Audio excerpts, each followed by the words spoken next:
বিসমিল্লাহির রহমানির রহিম। প্রিয় শিক্ষার্থীরা, আশা করি সবাই ভালো আছো। ইজি বাংলা এডুকেশনের ধারাবাহিক আলোচনায় আজকে তোমাদের জন্য আলোচনার বিষয় বাংলা শব্দ গঠন। এইচএসসি শ্রেণীর খুবই গুরুত্বপূর্ণ একটি আলোচনার বিষয় হচ্ছে শব্দ গঠন। পরীক্ষায় অধিকাংশ সময়েই এই অধ্যায়টা থেকে, এই পরিচ্ছদ থেকে প্রশ্ন এসে থাকে। এর মধ্যে একটি খুবই গুরুত্বপূর্ণ প্রশ্ন হচ্ছে শব্দ গঠন কাকে বলে, কি কি উপায়ে শব্দ গঠিত হয়, উদাহরণসহ আলোচনা করো। তো প্রথমেই আমাদেরকে জানতে হবে যে শব্দ গঠন কাকে বলে। তো আমরা যদি সংজ্ঞাটা যদি আমরা জানি, প্রথমে এই শব্দ গঠন কাকে বলে, সাধারণত বর্ণের সাথে বর্ণ বা কার কিংবা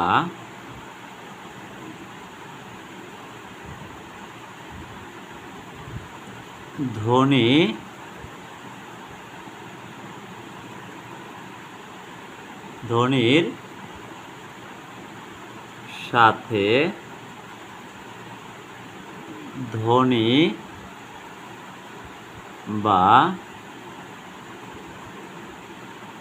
ধ্বনি বা ধ্বনি সমষ্টি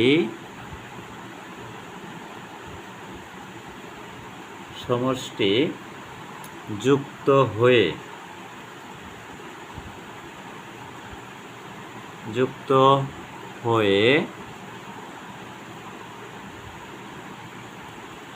বাংলা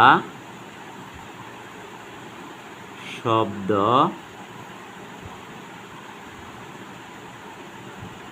গঠিত হয়। এভাবে লিখলে হবে, অথবা লেখা যায় বর্ণের সাথে বর্ণ বা কার কিংবা ধ্বনির সাথে ধ্বনি বা ধ্বনি সমষ্টি যুক্ত হয়ে যে প্রক্রিয়ায় বাংলা শব্দ গঠিত হয়, সেই প্রক্রিয়াকে বলা হয় শব্দ গঠন। তো এর থেকে আমরা সহজভাবে এইটুকু পর্যন্ত রাখতে পারি, সমষ্টি যুক্ত হয়ে বাংলা শব্দ গঠিত। এই পর্যন্ত দিলেও যে শব্দ গঠন কাকে বলে হয়ে যাবে। এরপরে বিভিন্ন উপায়ে শব্দ গঠিত হতে পারে। শব্দ গঠিত হওয়ার জন্য আসলে আমরা যে মাধ্যমগুলো এখানে ধরা বাঁধা কয়েকটি উল্লেখ করা নেই, বিভিন্নভাবে শব্দ গঠিত হতে পারে। শব্দ গঠনের উপায় বিভিন্ন প্রকারের। বিভিন্ন উপায়ে শব্দ গঠিত হয়। বিভিন্ন উপায়ে শব্দ গঠিত হয়।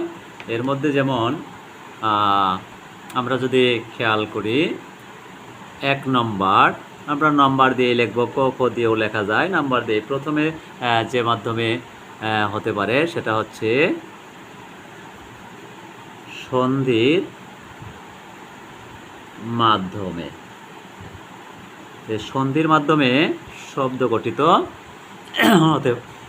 হতে পারে। তো এখন প্রথমে আমাদেরকে তো সন্ধি কাকে বলে, সন্ধি সম্পর্কে আমাদের আগে জানা দরকার। দুটি শব্দের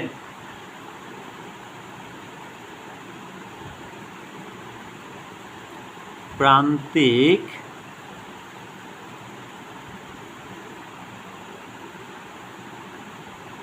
ধ্বনিগত মিলনকে সন্ধি বলে। তাহলে এই মাধ্যমেও শব্দ গঠন করা যায়। যেমন সন্ধির মাধ্যমে যেমন শব্দ গঠিত হয়, তাহলে আমরা যদি উদাহরণ দেই, যেমন বিদ্যা যোগ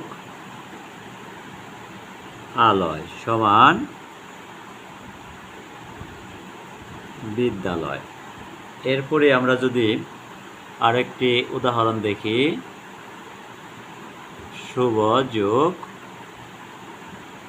ইচ্ছা সমান শুভেচ্ছা।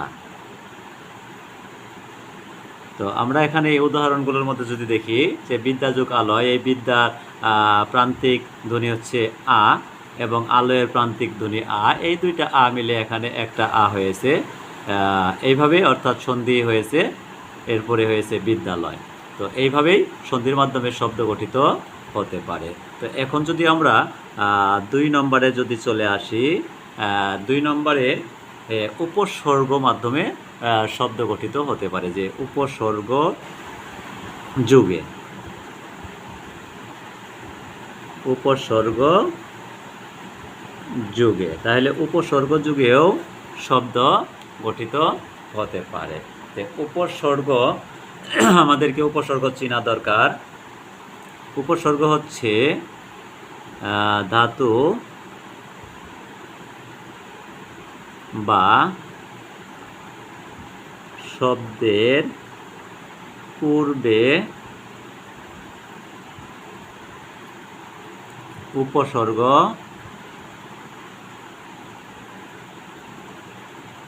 যুক্ত হয়ে শব্দ গঠিত হয়। তাহলে আমরা যদি খেয়াল করি যে উপসর্গ হচ্ছে ধাতু বা শব্দের পূর্বে উপসর্গ যুক্ত হয়ে শব্দ গঠিত হয়। যেমন উদাহরণ দিলে বোঝা যাবে যে অ যোগ নিয়ম সমান সমান অনিয়ম। এই যে নিয়মের পূর্বে ও হচ্ছে একটি উপসর্গ। এরপরে যদি আমরা আরও কয়েকটি দেখি, প্র যোগ হার সমান সমান প্রহার।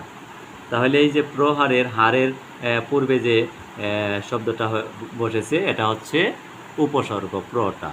তাহলে এইভাবে উপসর্গ যুগে শব্দ গঠিত হতে পারে। এরপরে 3 নম্বর যদি আমরা খেয়াল করি, 3 নম্বর প্রত্যয় যুগে শব্দ গঠিত হতে পারে।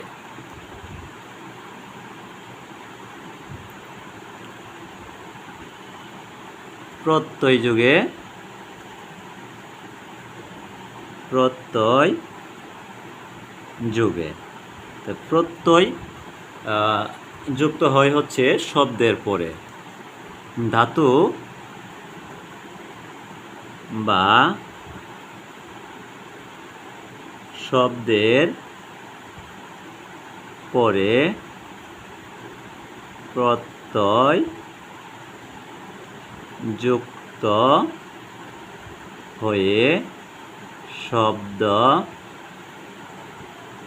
গঠিত হয়। ধাতু বা শব্দের পরে প্রত্যয় যুক্ত হয়ে শব্দ গঠিত হয়। সাধারণত প্রত্যয় পরে যুক্ত হয় আর উপসর্গ আগে যুক্ত হয়। যেমন উদাহরণ দিলে আরো সহজ হয়ে যাবে, অর্থ যোগ ইক সমান সমান আর্থিক। এই অর্থ এর পরে, অর্থ হচ্ছে এখানে মূল শব্দ, এরপরে ইকটা হচ্ছে প্রত্যয় যুগে গঠিত হয়েছে আর্থিক। আরেকটা উদাহরণ আমরা দেখি, ঢাকা যোগ আই সমান সমান ঢাকাই।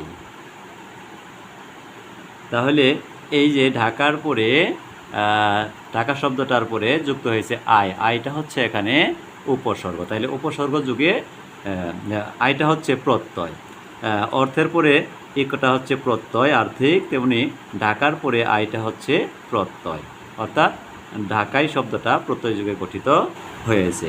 এরপরে যদি আমরা 4 নম্বর আর একটা নিয়ম দেখি, 4 নম্বর হচ্ছে সমাস যুগে। সমাস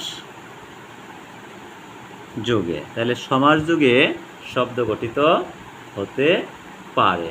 সমাস যুগে আমরা জানি পরস্পর সম্পর্কযুক্ত দুই বা ততোধিক পদ এক পদে পরিণত হওয়াকে সমাস বলে। তো এই সমাস যুগে শব্দ গঠিত হতে পারে। সমাস যুগে শব্দ গঠিত হয়। যেমন আমরা যদি উদাহরণ দেখি, যেমন নীল যে আকাশ, নীল আকাশ। এই নীল আকাশ শব্দটি সমাস যুগে গঠিত শব্দ। এরপরে আরও আছে মন, রূপ, মাঝি সমান সমান মন, মাঝি। তাহলে এই মন, মাঝিটাও হচ্ছে সমাস যুগে গঠিত শব্দ। একদম সহজ, অর্থাৎ 5 নম্বর পাওয়া অত্যন্ত সহজ। আমরা যদি 5টা উদাহরণ দিতে পারি তাহলে 5টা নাম্বার পাওয়া সহজ। এই মন, মাঝি হচ্ছে সমাস যুগে গঠিত শব্দ। এরপরে 5 নম্বর আরেকটা যদি আমরা শব্দ গঠনের নিয়ম দেখি, সেটা হচ্ছে একদম সহজ। আমরা সহজটাই চয়ন করব, দ্বিরুক্তির মাধ্যমে।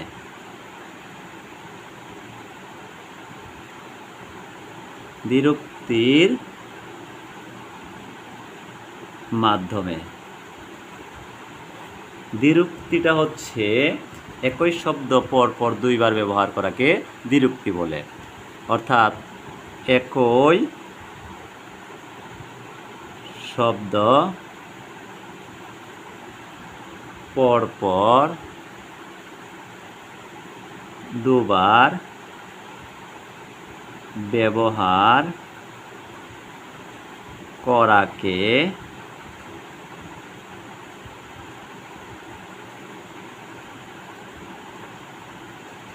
দ্বিরুক্তি বলে।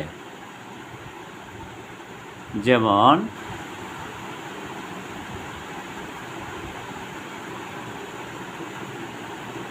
উদাহরণ যদি দেই, শীত শীত, শীত শীত লাগছে। তাহলে এখানে এই যে শীত শীত একটা শব্দ, এই একটা শব্দ দুইবার ব্যবহৃত হয়েছে। এই শীত শীতটা হচ্ছে দ্বিরুক্তি শব্দ। তেমনিভাবে যদি আমরা আরও দুই একটা উদাহরণ দেখি,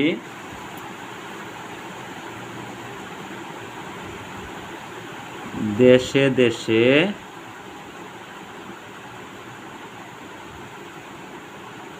ঘুরে বেড়ান, ঘুরে বেড়ান। এই যে এখানে যেটা দেশে দেশে একই শব্দ দুইবার ব্যবহৃত হয়েছে, এটা হচ্ছে দ্বিরুক্তি শব্দ।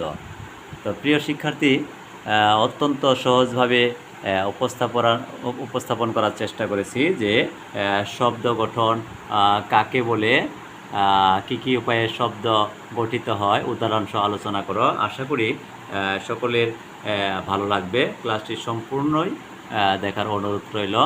তাহলে শব্দ গঠন সম্পর্কে খুব সহজভাবে সকলেই জানতে পারবে। ধন্যবাদ সবাইকে। আশা করি সবাই সম্পূর্ণ ক্লাসটি দেখবে।